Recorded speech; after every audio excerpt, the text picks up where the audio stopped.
ఉమ్మడి ఆదిలాబాద్ జిల్లాలో కడెం ప్రాజెక్టు 7 టీఎంసీల నీటి నిల్వ సామర్థ్యంతో కట్టబడ్డ ప్రాజెక్టు. తెలంగాణ రాష్ట్రంలో అన్నిటికంటే ముందు నిండే ప్రాజెక్టు కడెం ప్రాజెక్టు.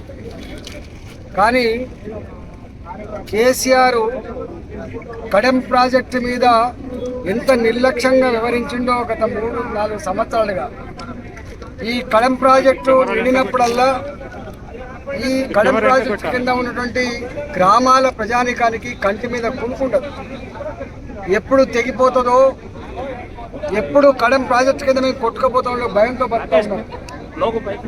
పోయినసారే వరదలు వచ్చినప్పుడు కట్ట కొట్టుకపోతుందా అన్నంత ఉత్కంఠ నెలకొని చివరికి గండం నుంచి బయటపడిన తర్వాత ఈ గేట్లు లేవట్లేదు, ఈ గేట్లను రిపేర్ చేయాలి, ఈ గేట్లను మోడర్నైజ్ చేయాలని చెప్పి డబ్బులు కేటాయించినప్పటికి కూడా ఆ రిపేర్ జరగకపోవడం వల్ల ఈసారి ఈ గేట్ల డిశ్చార్జింగ్ కెపాసిటీ 3,86,000 క్యూసెక్కులు ఉన్నప్పటికి కూడా వచ్చిన ఇన్ఫ్లోస్ 3,84,000 3,85,000 క్యూసెక్కులు వచ్చినప్పుడు అసలు గేట్ల ద్వారా సునాయాసంగా ఈ వాటర్ డిశ్చార్జ్ అయ్యేటువంటి ఆస్కారం ఉండే.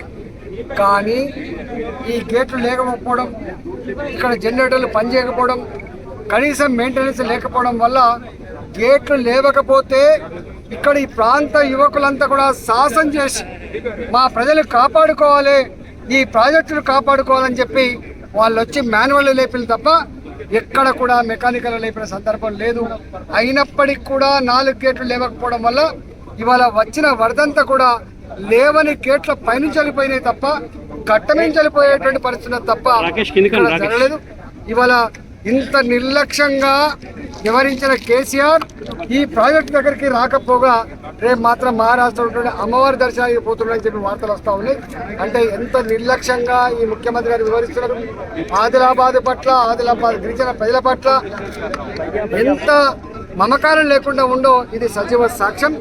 ఇవాళ ఈ ప్రాజెక్టుకి తక్షణమే కేటాయించబడ్డ డబ్బులన్నీ కూడా ఇక్కడ రిపేర్ల రూపంలో తక్షణమే చేయాలని చెప్పి డిమాండ్ చేస్తూ ఉన్నాం.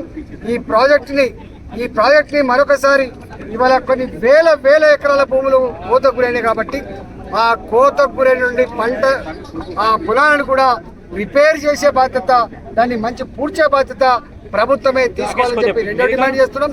3వ డిమాండ్ చేస్తా ఉన్నాం. సదరు మాటకు పడ్డటువంటి గన్లు ఏవైతే ఉన్నాయో తక్షణమే పూడ్చి 12,000 ఎకరాల ఆయకట్టును మళ్ళీ కాపాడాలని చెప్పి డిమాండ్ చేస్తా ఉన్నాం.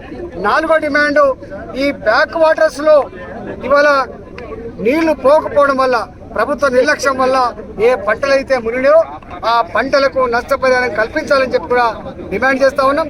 5వ డిమాండ్, ఇవాళ కోతకు గురవడమే కాకుండా పంట నష్టం కూడా జరిగింది కాబట్టి ఆ పంట నష్టపోయిన రైతాంగానికి పంట నష్ట పరిహారం చెల్లించాలని చెప్పి నేను డిమాండ్ చేస్తా ఉన్నా. ముఖ్యమంత్రి గారు ఇప్పటికైనా మేము ఇప్పటిదాకా నిర్మల్ కాన్సెప్ట్ తిరిగి వస్తూ ఉన్నాం. ఎక్కడికక్కడ అసలు డబుల్ బెడ్రూమ్లు కట్టిండు, నిర్మల్ పక్కపట్టి చెట్లనే కట్టిండు. అవి ఇవాళ ఇళ్లలోకి రాలేదు కాబట్టి బతికిపోయిండ్రు. ఒకవేళ ఆ ఇల్లు పూర్తయి కనుక ఇళ్లలోకి వస్తే ఇవాళ ఫస్ట్ ఫ్లోర్ మొత్తం ఇవాళ ప్రజలందరూ కూడా కొట్టుకుపోయే పరిస్థితి ఉండే. సడన్ ఫ్లాష్ ఫ్లడ్స్ వచ్చినాయి. ఇప్పటిదాకా మేము ఆ వాకాడికి పోయేస్తూ ఉన్నాం. అటు కిలోమీటరు ఇటు కిలోమీటర్ వరకు మా పంటలే నష్టపోడు కాదు బిడ్డ, మా పొలాలు కూడా మొత్తం కోతకు గురైపోయినాయి. దీన్ని ఎవరు రిపేర్ చేయించాలని చెప్పి కన్నీరు మున్నీరు అవుతున్న తీరు మమ్మల్ని అందరూ కూడా కలిసి వేసింది. ఇలా ఆదిలాబాద్ జిల్లాలో ఎక్కడ తిరిగినప్పటికి కూడా రైతుల ఆక్రందనలు కనబడతా ఉన్నాయి, రైతుల కన్నీరు కనబడతా ఉన్నాయి. రైతులలో మాకు ఎవరైనా సపోర్ట్ చేస్తారా అని చెప్పి ఒక దిగాలు కనబడతా ఉంది. కాబట్టి ముఖ్యమంత్రి నీరజ్ చక్రవర్తిలాగా వివరించకుండా తక్షణమే మీ బృందాలను, మీ మంత్రుల్ని ఫీల్డ్ మీదకి పంపించి రైతులకు భరోసా ఇవ్వండి, రైతాంగానికి సాయం చేయండి, రైతుల పంట పొలాలను వాళ్ళకు పర్మనెంట్ సొల్యూషన్ చూపించాలని చెప్పి మా భారతీయ జనతా పార్టీ పక్షాన మేము డిమాండ్ చేస్తా ఉన్నాం. లేనట్లయితే రైతులతో ఆందోళన కూడా చేస్తామని చెప్పి ప్రభుత్వాన్ని హెచ్చరిస్తా ఉన్నాం.